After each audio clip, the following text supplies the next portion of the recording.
আবেদন কৰক চৰকাৰী ঘৰ লাভ কৰিবলৈ কিয়নো চৰকাৰী ঘৰ লাভ কৰিবলৈ অফলাইন অনলাইন দুটা পদ্ধতিতে কৰিব পাৰিব আবেদন আৰু পূৰ্বে চৰকাৰী ঘৰ লাভ নকৰা লোকসকলক এবাৰ প্ৰদান কৰা হ'ব চৰকাৰী ঘৰ অসমৰ 1,30,000 নতুনকৈ চৰকাৰী ঘৰ প্ৰদান কৰা হ'ব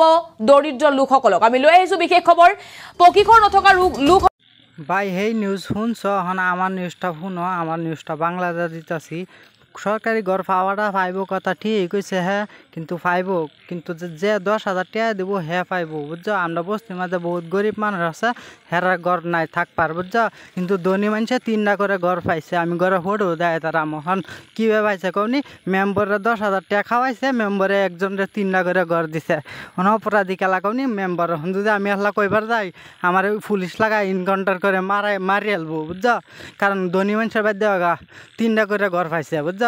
আর যেন গরিব মানুষের বাদ দেওয়া ঘরে বেড়া নাই এরম হয়েছে আমরা বস্তিটাতে আমার বাদ বুঝছো 4 জন ভোটার আছি কিন্তু 4 জনের ভিতরে যেন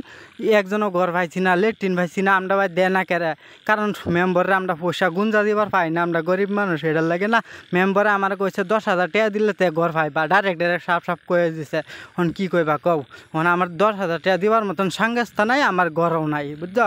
ঘর আছে যেটা বাবা রিক্সা চালায় বানাইছে এই ঘর আছে কিন্তু সরকারে কিছু আমরা দিচ্ছে না আর যারা দিছে 3টা করে দিছে একদম চ্যালেঞ্জ আল্লাহর কসম গায়ে কইছি যারা দিছে 3টা করে দিছে বুঝছো একদম আমি ওপেন দেখা দিই তার আমাকে কোন পুলিশ আমার করবো আমি কিন্তু পুলিশ দেখে ডরাই না আমি পুলিশের ছড়ায় দেখা দিলাম যদি আমার কথা বাংলাতে না বুঝে যে